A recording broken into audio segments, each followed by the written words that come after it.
4, 3.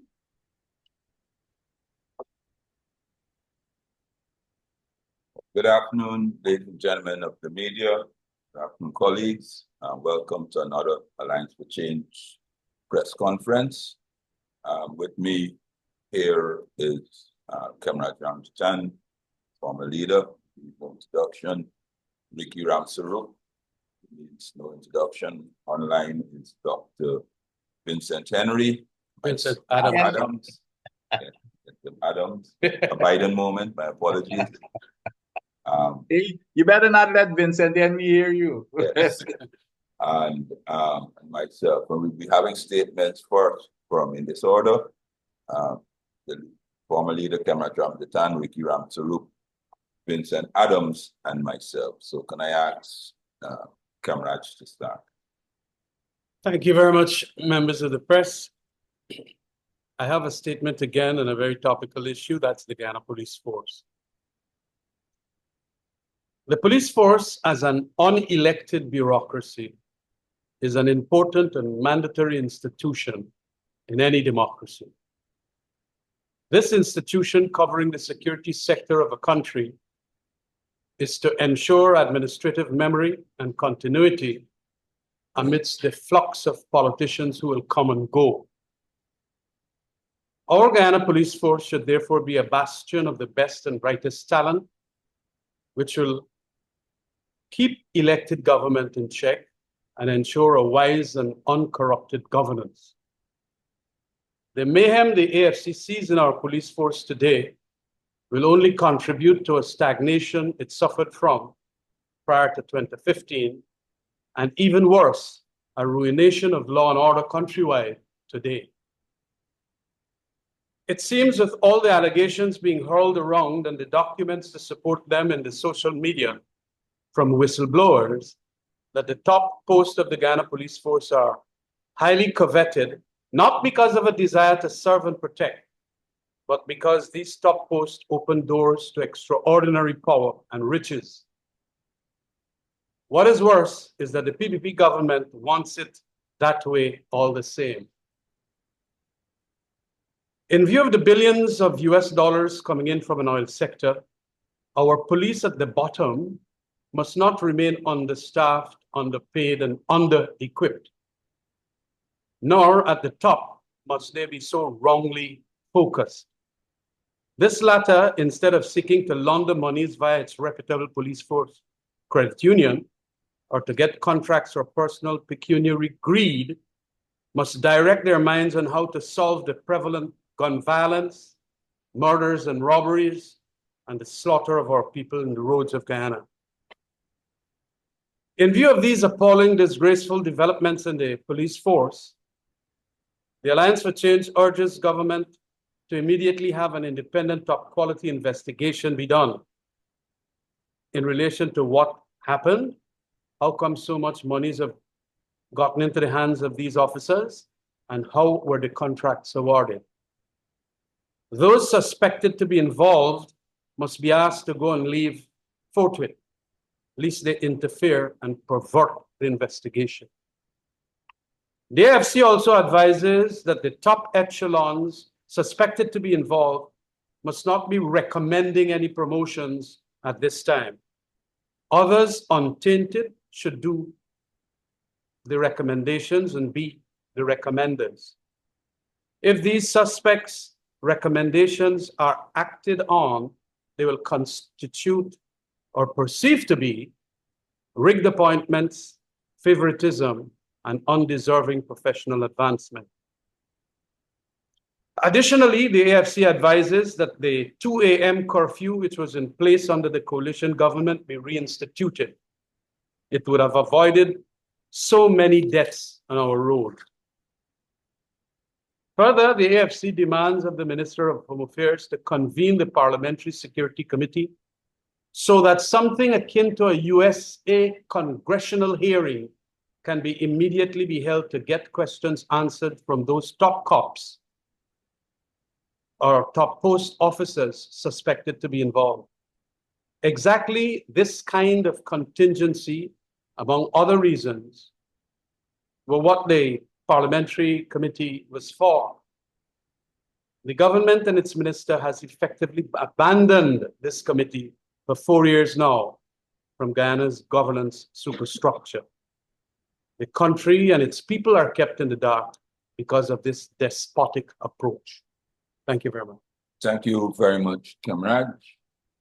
And I now ask Vicky Ramsaroop to make his statement. Vicky? Thank you very much, David, and good evening, good afternoon to all our media here and those online, and to our Guyanese citizens, those in diaspora and those locally here. I have two statements, and the first one will read, the Alliance for Change addresses Guyana EITI failures and possible removal from the international body. The Alliance for Change regrets to announce that due to continued failures to meet its mandate, the Guyana Extractive Industry Transparency Initiative, GYEITI, can be suspended from the international body and poses as a threat of being delisted. This issue comes after careful consideration of the initiative's persistent shortcomings in achieving transparency and accountability in Guyana extractive sectors. Since its inceptions, the Guyana EITI was intended to serve as a cornerstone of transparency, ensuring that revenues from our nation's natural resources benefit all Guyanese equitably. However, the reality has fallen short of expectations.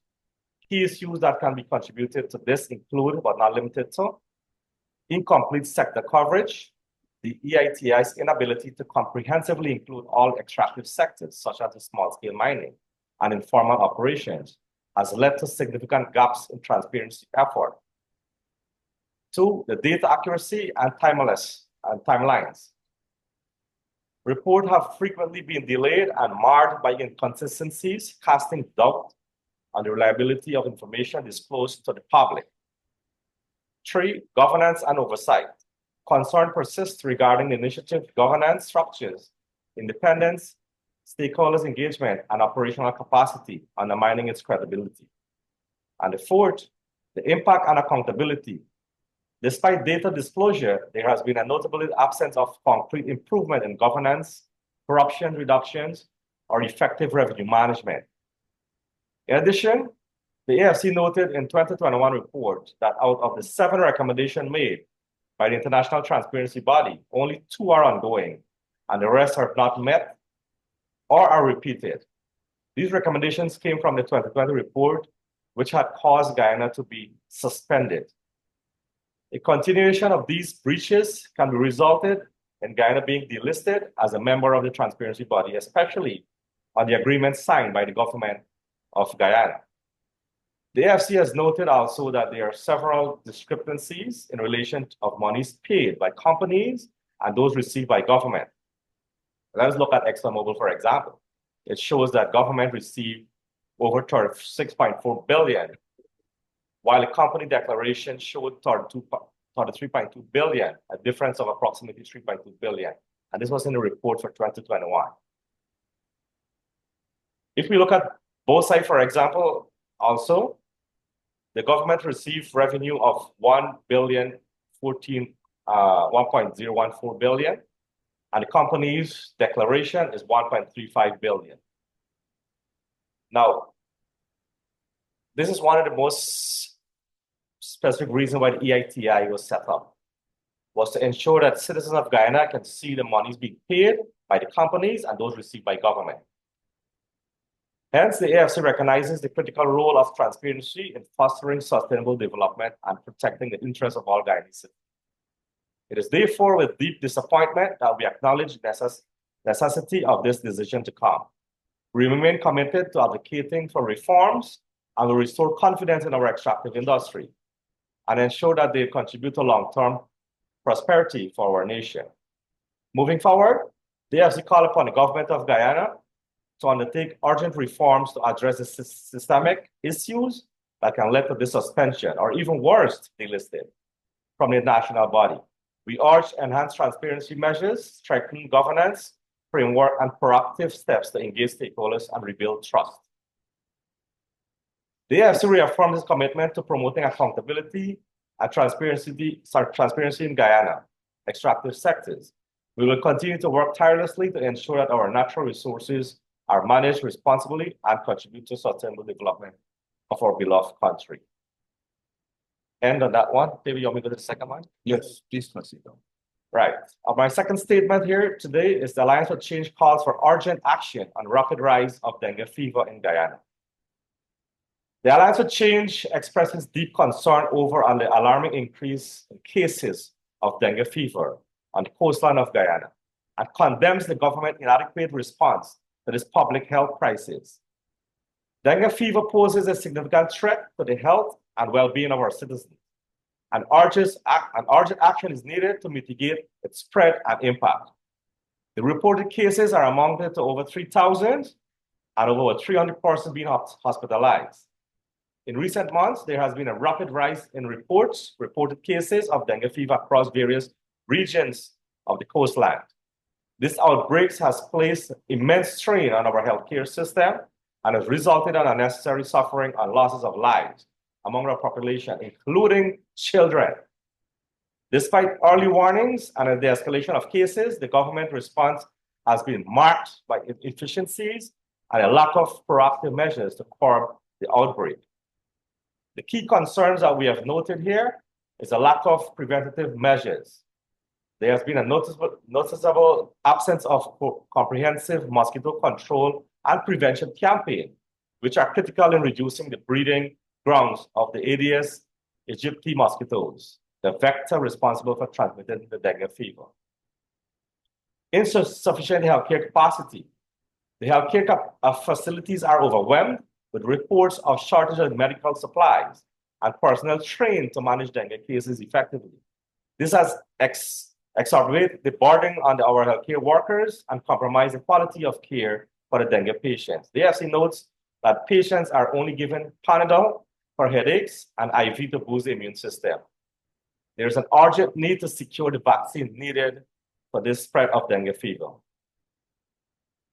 Delayed public awareness campaign. Timely and extensive public awareness campaigns are essential in educating the population about preventative measures and symptoms of dengue fever. The government delayed effort in this regard have contributed to widespread confusion and misinformation among citizens. The AFC call upon the government to immediately address these critical shortcomings and to take decisive actions to combat the dengue fever outbreak.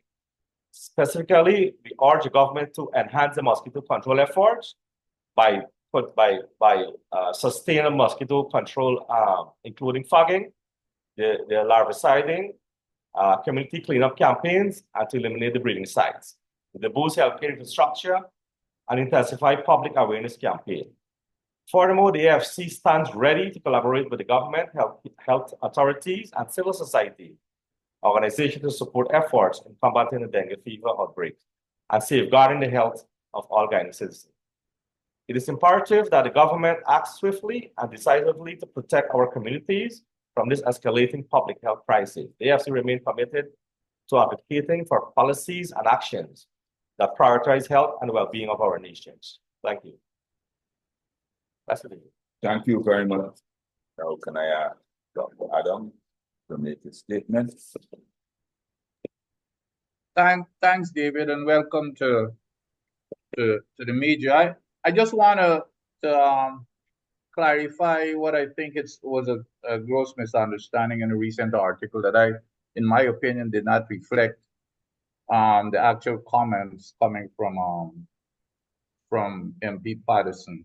Anyway, the statement goes as follows. I wish to inform the media that there appears to be a serious misunderstanding conveyed in the Kaicho News article titled Opposition Divided on How Exxon Should Handle Produced Water from the 7th Project.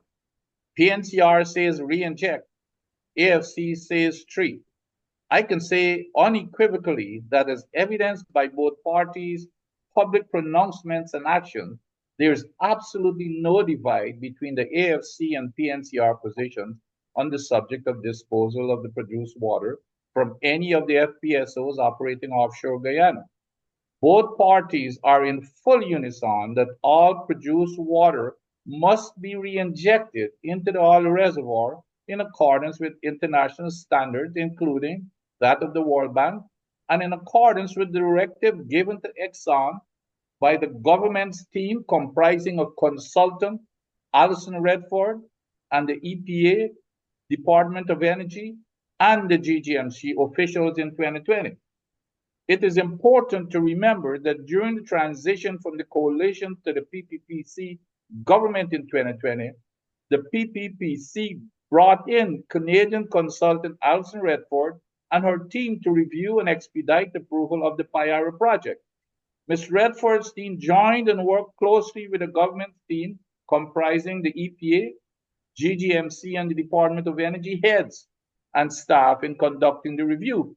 There was unanimous consent among all participants that produced water must be reinjected back into the reservoir and not dumped into the ocean. It may surprise most that Ms. Redford was arguably the most adamant among us all about reinjection. The group followed with a Zoom meeting because of COVID with Exxon's country manager, Mr. Rutledge, and his team, and directed them that they must install equipment on the FPSO to accommodate the reinjection of the produced water. But to make the decision and direction to Exxon official and legal, the following language was written into the original EPA Payara permit at section 4.10.5, dated September 24, 2020, and signed by Mr. Rutledge. Quote, or from this same section 4.10.5.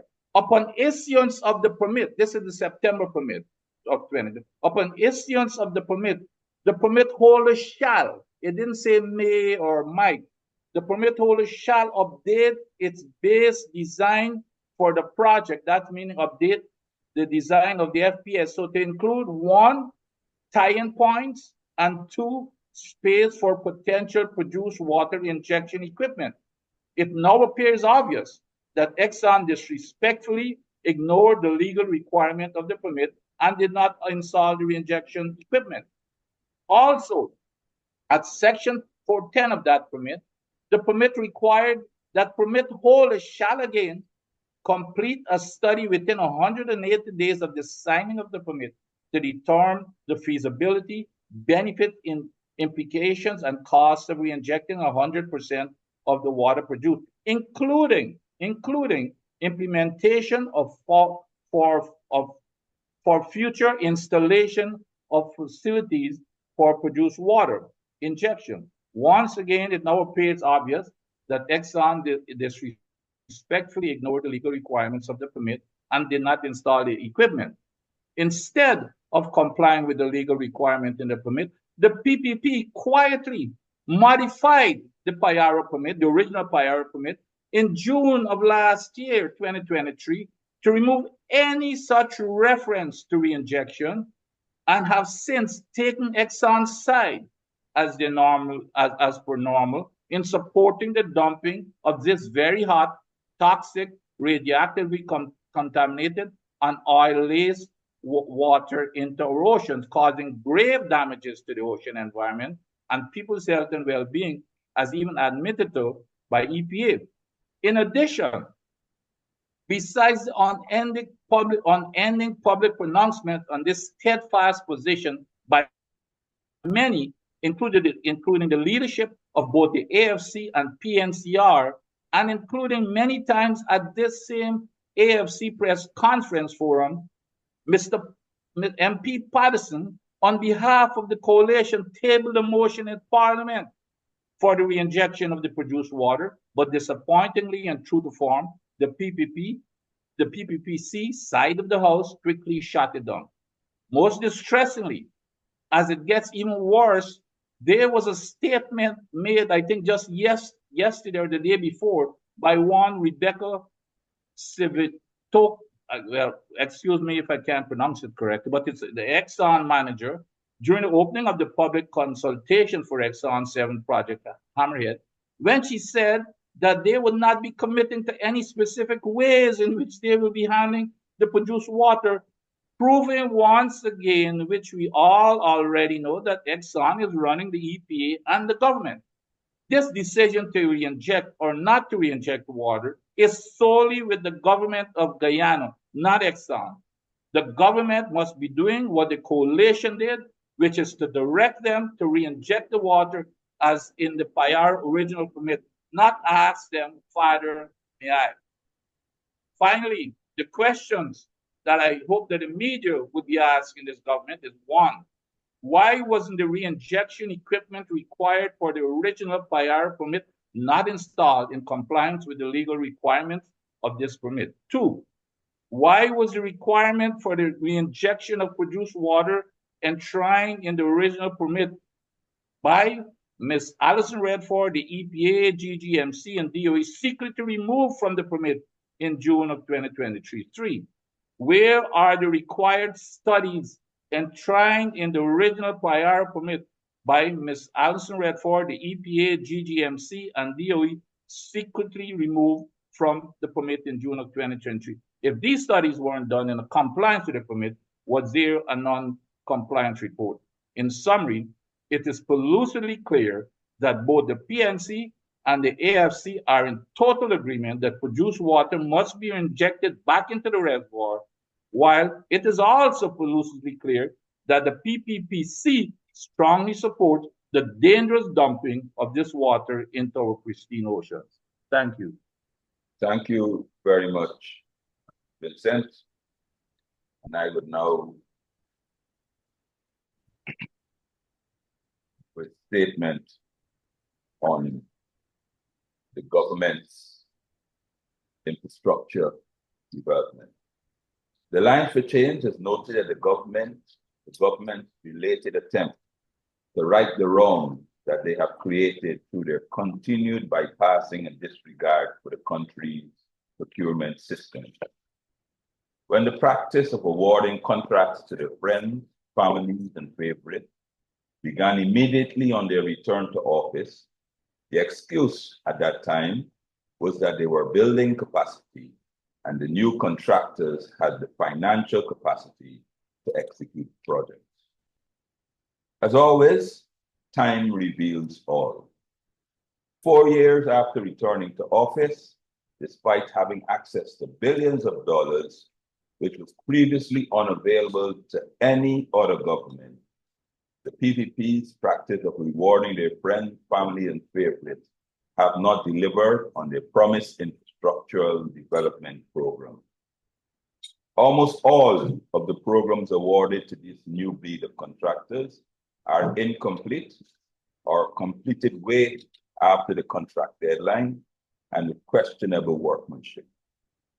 A quick snapshot will reveal that in school projects, the Bamia Primary School is 1 year after its deadline. It's still incomplete, despite several extensions and excuses. North Rumbelt, St. George's, Christchurch secondary schools remain incomplete and way past their deadline. The secondary school in Karasabai, that project is at a standstill with no explanation offered. In buildings, despite having paid a contractor over $6 billion since 2022, the multi-story office complex being constructed by the Ministry of Public Works is still at the preliminary design stage. At CGIA, 4 years on, work is still ongoing after 4 years after the PPP returns to office with no end in sight. Hospitals, the government has boasted that they're building several new hospitals in several regions. Not a single hospital has been completed. The PPP boasted in their manifesto that they will be restarting all the sugar estates. And after having expended billions of dollars, all of these factories remain closed or incomplete. The relocation of the Enmore packaging factory was to be completed this year. That also remains incompleted. When we go over to roads, Cemetery Road remains incompleted more than 2 years after the deadline, with great inconvenience to the traveling public. Conversation 3 expansion remains incompleted. The Lamahorse Street upgrade remains incomplete. Crane to Schoonard bypass road remains incomplete. The much celebrated Heroes Highway, despite being completed, is already showing signs of disrepair, and it is anticipated that urgent interventions will soon be needed to rectify these defects, particularly at the approaches, the bridges, and culverts. The Linden-Lethem Road is incomplete. The widening of the embankment, the Mahaiko Road, as well as the Quarantine Highway, is incomplete. While citizens are very grateful for the numerous roads constructed, there are complaints about the design of these roads. The width of all these new roads have been reduced to 10 feet or less, making it impossible for 2 vehicles to traverse the road. The comment in most communities is that the government is constructing walkways instead of roadways. On the energy sector, a Milo Falls hydro project is stillborn, despite several attempts to resuscitate this ill-fated project. The gas to energy project, which the government has already expended over $500 million and which was slated to be completed this year, is nowhere near completion, and it is now slated to be completed at the end of 2025, 2 years after schedule. Despite expending billions of dollars on GPL, the supply of electricity remains unreliable. Generating sets maintenance have been shelved or deferred. The company's transmission and distribution network is on life support. The Cato hydro project, as well as several solar projects, all started 4 years ago under the coalition government, remains complete after 4 years of PPPs. The new Demerara Harbor Bridge contract was signed in May 2022 with a construction period of 2 years.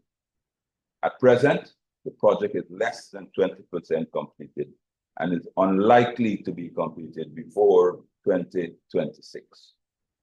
The promised bridge over the Berbice River has yet to even start. The above is simply a snapshot of the PPP's infrastructure failures. It should be noted that almost all of the projects listed above were awarded to the new post-2020 contractors, aka their friends, families, and favorites. And the country has not been receiving value for money. The government's recent attempt to plug the holes in their sinking ship should be seen as nothing more than playing lip service. I thank you.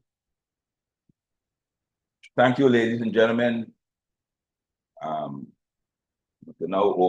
I now open it up for questions, and as usual, please state who you the question, with the news agency you're from, and to whom you're directing the question.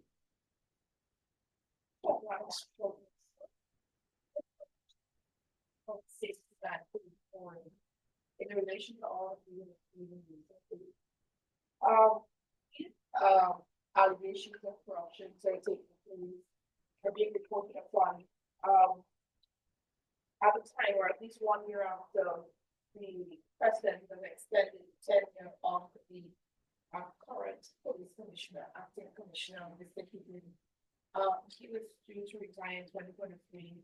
If what is happening now, would you what's that forward call on the president to either ask him to step down amid these allegations? Becoming allegedly beneath his notice. Yes, there is ground sufficient here for the retirement, because you want him to also go on leave pending the investigations, and also because of the fact that he has reached the age. You suffer the deputies that ought to arise when you extend the life. And I have been public on this for over 20 years. I remember when the PPP government, of which I was part, had continued with, what's his name? Laurie Lewis. I had indicated that once Laurie had reached the age of 55, he should go and let someone else take charge. That is the rule. But these exceptions are being done now, and especially by the PPP.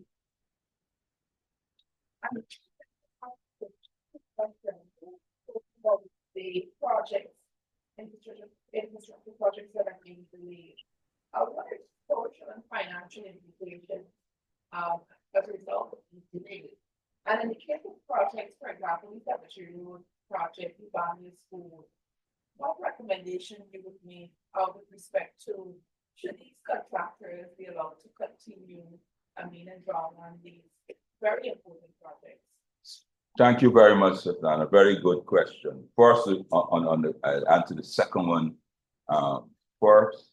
That it is, obviously, any other contractor other than a friend and family would have been fired. And immediately, you cannot have a school, particularly in Barmia, school term is opening in September. They've already started registering students, primary school students. And the school is available to the residents 2 years after. Cemetery Road, 2 years after. It's inconceivable that any contractor should be given such a lifeline. They should have been fired, penalized, and of course, sent off. But unfortunately, they seem to be protected, by the government. And the implications of this, these failed infrastructure development program, I will tell you, we've seen it every day. The money that we are earning from the oil resources, which should rightfully be passed on to the citizens, are not being passed on to the citizens. They're being expended on this failed developmental program. Teachers want more money, public service want more money, cost of living, the police would like additional funds. So when you waste money, and we're talking billions of dollars, the largest amount ever in the history of Guyana, and none of the projects of these projects have been completed. It's obviously a great waste to the country. Money could have been spent elsewhere, and if they would have done like we've been asking, if for the Cemetery Road, you've done a company design, you've done a feasibility study for the gas energy. If you did a feasibility study, there's no feasibility study in New Demarara Harbor Bridge. We did one for a alternative location, and they have moved it, and obviously, and the errors of the ways are plainly obvious. So they just have the money, no program, no plan, no decision, and awarded, tying up billions of dollars, which should be circulated around the country for social services. I just want to follow up with respect to projects, and road projects, and this is obviously the issue where you see roads are being done, and within months or within a year, they're collapsing. What exactly is being done wrong? Because like I said, it's not an issue that we see happening to the quality of the road seems to be inferior. Yeah. What exactly? Well, there's no studies, inferior work, contractors giving you what slapdash work. There's no monitoring by the ministries. There's no poor designs. We can call, speaking name, the Hero Highway was not done by the Ministry of Public Works. It was done by the Central Housing and Planning. So therefore, we left a very competent engineering design in the Ministry of Public Works, but they chose to do it on the Ministry of Central Housing, who design standards are way below par for what should be a highway. And the end result is what we see there. It's very nice, a very convenient road, but you can't go over 40 or 50 kilometers on it now unless you have very good shocks and excellent brakes and immaculate eyesight, because that's the type of road it is now. And with the construction we have now, the road will deteriorate even faster. Thank you. Miss Williams, you had your hand up. Good morning, Mr. Patterson. I'm not sure if you guys are taking questions off of these statements at this time, but I have two questions on basically oil. No. Yeah. Proceed. Proceed.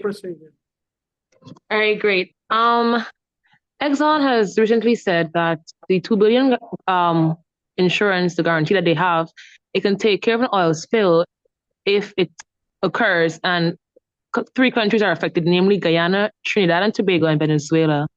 Can you say what's your party's stance on this? Well, I'll ask Vince. Yeah, that is absolutely balderdash. Okay, it's nonsense, absolute nonsense. And we've been saying this over and over. The AFC, we've been saying this in our press conferences and writing articles, etc.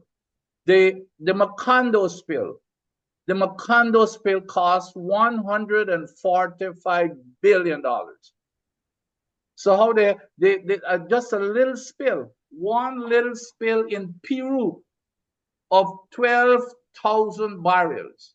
12,000 barrels cost. The government had to sue the company, Repsol, I think was the company, for over $4.5 billion. So this is just sheer foolishness, and they're saying these type of things because they take Guyanese for being stupid. And this government is allowing them to take Guyanese for fools, to believe in anything, all these propagandic nonsense. The same thing happened on their billboards. What do they tell you on those billboards that they've got all over the country, those big billboards, that even the vice president himself had to come out and agree when he said he agreed with me. That billboard that says that we're getting 52.5% of the oil revenues, that's a blatant lie. The vice president said that. And so I mean, it's sheer nonsense, okay? And that is why the coalition put in place that a very simple requirement that Exxon has to be responsible for the cost of any oil spill that occurred, be it $500 million, be it $1 billion, be it $2 billion, be it $150 billion. So why are they putting this $2 billion? It's and then they come on the other side of their mouth and say, "Oh, we're going to take care. We're going to take care of whatever it is. We will never walk away." And all we are asking them, put that in writing. That's what I told them when they were fudging since day one. I said, put that in writing. You're never going to walk away. All you've got to say, put it in writing that we cover anything. So this $2 billion thing about them, about is going to take care of the spill. It's absolute baloney. Thank you, sir. And secondly, can you say what is your party's position on the government not joining the rest of the oil producing world in capping the interest rates charged by the oil companies? What that? Why the government? What now? Sorry. Can you say what is your party's position on the government not joining the rest of the oil producing world in capping the interest rates charged by the oil companies? Well, all of that comes in part of the negotiations, and the other thing is we do not even know what the interest rate is. So that's one of the major flaws in how this government is managing this oil sector. There's no transparency whatsoever. You would think that the question has been asked by the newspapers, all of the major newspapers in this country, what is the interest rate that we're even paying Exxon or wherever the money is coming from? That has never been revealed. So we do not know what that interest rate is. It should have been made public to everybody. Everybody should have known, rather than speculating and trying to back calculate stuff. So I do not know what the interest rate is. I do not know if it's better than some cap, let's say, if you cap it at 10%. I do not know if our interest rate would never go above 10% or whatever that number is. But I think what we've got to do, which is part of our position, is of course to approach Exxon to renegotiate this contract, to make sure that interest rate will be one of the consideration, that we would have to look at in terms of our financial well-being. Thank you, sir. Thank you very much. Are there any other questions? Yes. Yes, Adam. Yes. Good afternoon, everybody. Mr. Patterson, you gave a very detailed list of incomplete projects. Is there any action that the society can take? Because this seems to be a hopeless waste of money. Allocation of funds on paper to do projects, and the projects aren't being done. Does the society have any option, legal or otherwise, to ensure that a lot of those monies are recovered? Well, the first option I would urge the society to take is to vote the PPP out in the next general election. That is the most decisive action that that they can take. And obviously, I have said before that as soon as the government changes, I would urge a new government to do an analysis of where this money have been expended, these contracts. You know what I mean? The Ministry of Public Works building $6.8 billion you've given a contractor, and he hasn't even turned the sawdust yet. I mean, that is almost criminal. I mean, the question just came about interest rate. You fund somebody $6 billion of $6.8 billion of Ghanaian dollars. He is off a runner, you know, to reinvest that. Whatever it is, you could build a new hotel, which apparently that he was doing with that money. So obviously, what I say, first thing you do is vote them out. Secondly, we will do the investigation. And thirdly, all those who are liable will face the full extent of the law. Right. So is there a chance that I can see people like Jill going to jail? Yeah. Well, we will ensure that he gets his due process. Due process, right. But if his name is on top of the list, we'll work our way down. Any other, Adam? Yes, I thought they had somebody had some other questions. Yes, sir. Dennis, your bro, sorry. All right. That's a very young-looking picture you have here, Dennis. Yeah, I didn't recognize you. Yes, Dennis, you have a floor. As a usual. Yes. I want to know, as a lawyer, Mr. Ramjattan, what proposed amendments do you have in mind to one of the law governing the Procurement Commission, and two, the National Procurement and Tender Administration Board, in order for there to be greater transparency in light of concerns by the opposition? Well, one of the important, I think that the spirit of the law has made provisions for these things not happening, but the PPP is using the letter of the law. Take, for example, that same contract with the critic. It is my opinion that the law provides that there can be remedial action, which could be that the commission can take that contract or order the taking away of that contract. It's there in the Constitution that they can take such remedial action. And we did it in that general term for them to come up with whatever the remedial action that is just in that context, one of which was to halt the contract and take it away from the critic. But they misinterpreted it to the extent of saying that privity of contract overrides the Constitution. Well, that is utter nonsense. Where you did not qualify on any of the grounds, and you have a constitutional provision that tells the Procurement Commission that you can take remedial action, why didn't you go ahead? But we have a Procurement Commission chairperson, another lawyer, who simply misinterpreted her powers or wanted to abdicate from the whole functioning of that Procurement Commission. In relation to the procurement, the national NPTAB, well, there are lots of other amendments that could be put in to strengthen it in relation to the personnel that we will employ. And I haven't really given it much study, I tell you honestly, but I know of suggestions that came to the Alliance for Change leadership, past and presently happening. I don't know if our... Well, yes, Dennis, we don't have to reinvent the wheel, you know what I mean? We can look at our colleague country, Jamaica, which has a procurement, their equivalent, yes, their equivalent to MPTAB, which is lauded by the CDB and the World Bank and those things like that. And it is staffed by independent persons, proposed by and selected by Parliament.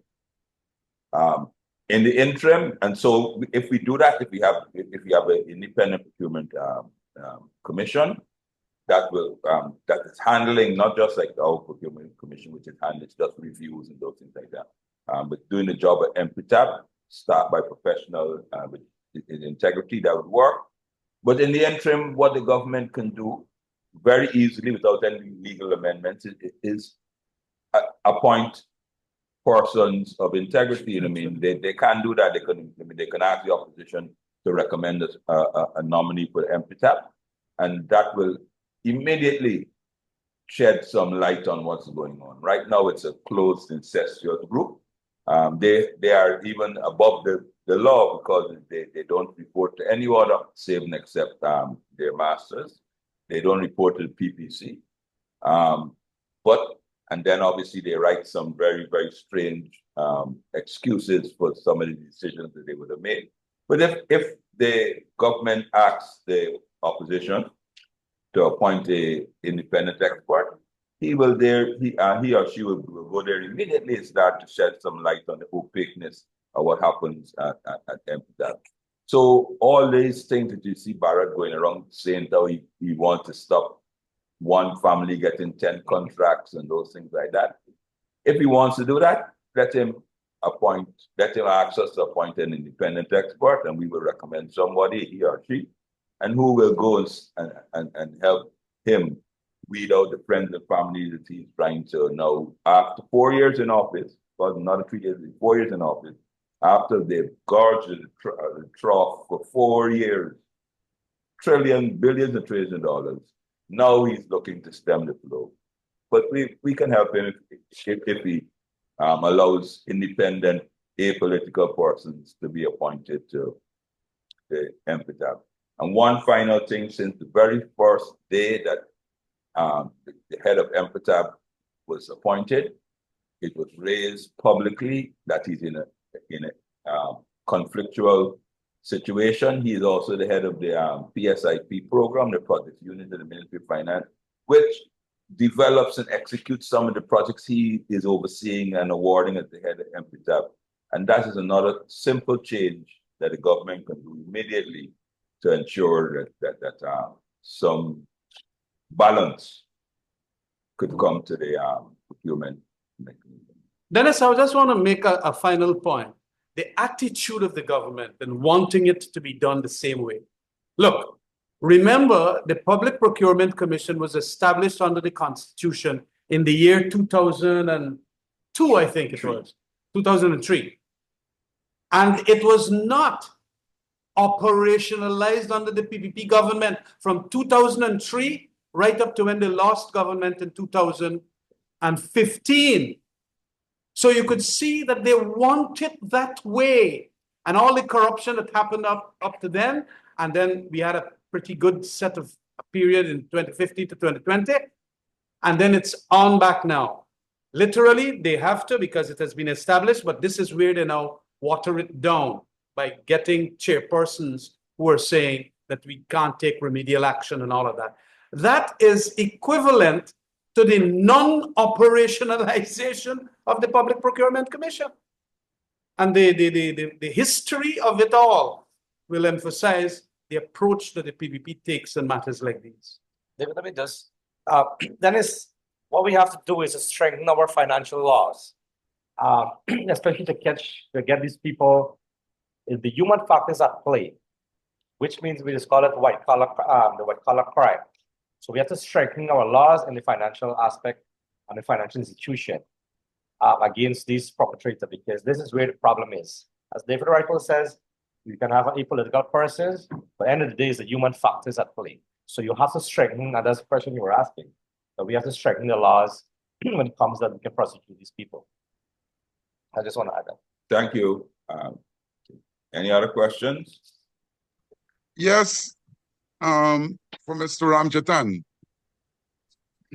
There was a call, there was a call for private entities to investigate the police instead of having them investigate themselves. However, that call has been ignored.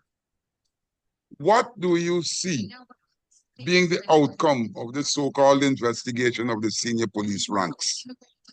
Well, the rule of thumb is that when you don't want independent, top-notch, qualified investigators, you want to cover up. And that is the direction I see that this may go unless public pressure.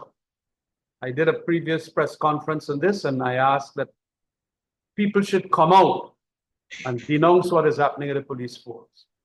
And I think just that might have to happen, because this is corruption in an institution that is for service and protection. And we must have this top quality, independent probe. It is required when the circumstances are this catastrophic. And for Ricky Ramsaroop, sir. Ricky, you talked about the discrepancies in monies paid by companies and the monies acknowledged by the government. How far can this go to establish that there was some form of corruption or fraud? Adam, you are absolutely correct on that point. And I am also in a suspicion that either way it can go, because if you can recall when the audit was done by the GRA, and there was a $240 million missing. Not accounted for. Not accounted for. When you see, and this is one of the main reasons why the EITI was set up, that if Exxon pays $1 billion to the government has to show that they receive $1 billion. And when I look at the report here in 2021, it shows, I extracted ExxonMobil, there was a difference of $3.164 billion, which was not paid by the companies. The government is showing it, so it can go either way.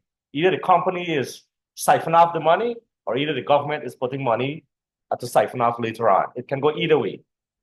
I don't want to make an assumption on it, but this is why the EITI is so important. It shows all these monies that have been paid by the companies and those received by the government. And this was one of the most important things of this report. If you look at both sides, it was minus $21 million, $21.258 million. The government has received less money. In this case, the company paid that $21 million more based on their records, but the government showing less. It shows that some money can be siphoned off somewhere. However, the investigation has to continue by the EITI to find out where this really heading. So it's an interesting question that you're asking, but it can go either way. I don't know if that answers your question, Adam. Well, it certainly does. I want to simply say that is why the transparency that is required must be effected. It is this transparency that will now tell the population whether there is corruption in high places or whether there was a proper explanation for it that does not mean that it was a corrupt transaction or corrupt something corrupt that happened. But it is vital that we get all of these pieces of information, and so that we can now ask the government, or the government could say, well, this is where it went, or we did not receive that. Exxon is not being very accurate as to how much it gave us. It only gave us the amount that they're saying, and so on. So we can then go and ask Exxon back for monies. So it is a vital thing in governance structures for this kind of transparency and accountability to happen. For all you know, they could very well have a perfect explanation for it. But let us get the explanations or get down to the suspicions that it caused to arise. And this is the fear, Adam, that we have noted, that if we got struck off or delisted from the EITI, imagine what can happen. We're gonna know nothing was going on. That's here. right. That's the danger that we're going down. And it looks like that is very wonky. Is there any And other Mr. question? Yes, Mr. Patterson, this is the last one, and then I'm going to shut my mouth. No, Adam, you have special grandfather privileges to us. All right. You have the Demerara Harbor Bridge, which is way behind schedule. My question, and I'm asking you to be a fortune teller. Do you see that bridge being completed in my lifetime? But Adam, I would hope so. I want to wish you long life, right? And I want to ensure that you run a very long time. But I also want to tell the public that they ain't driving on that bridge until 2026, right? And literally, and I had this discussion with a couple of engineers on Wednesday, and the sparsity of information about that project it's appalling. When the bridge is finished, Adam, it will be 135 meters in the air. That will give you a thing. And 135 meters, that's almost 400 feet tall, which is probably taller than lots of buildings that we currently have.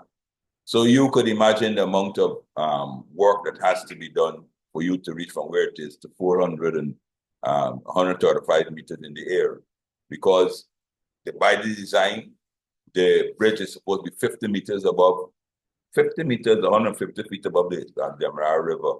So you could see, I mean, you just start imagining how much more work that has to be done. So it's not even, it's barely 20% completed, the equipment to do it. I mean, I don't see anything happening before mid-2026 at earliest. But of course, the Honorable Bishop will come and give you some divine numbers, which he can't prove, but that's what they give you they pay lip service to it, and they think that the public are very vulnerable, but they're not. Everyone will notice, and you can see, as I said, time reveals all. Yeah. He's not very good at arithmetic. He's very good at algebra. Yes. Miss Crystal, Miss Young, from Miss Young, you're Crystal Young. Yes. You'd have to unmute yourself, Miss Young.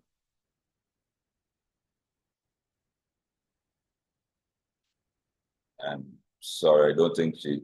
Oh, that's Hello. Sorry, you're breaking up, Crystal. Yeah, there we go. Yeah, there you go. You still are.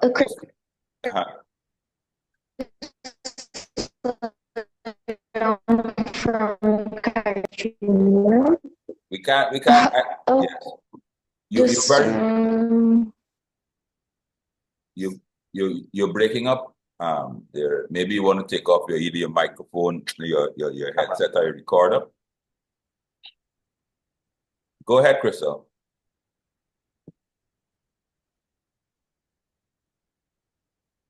all right, to the next occasion.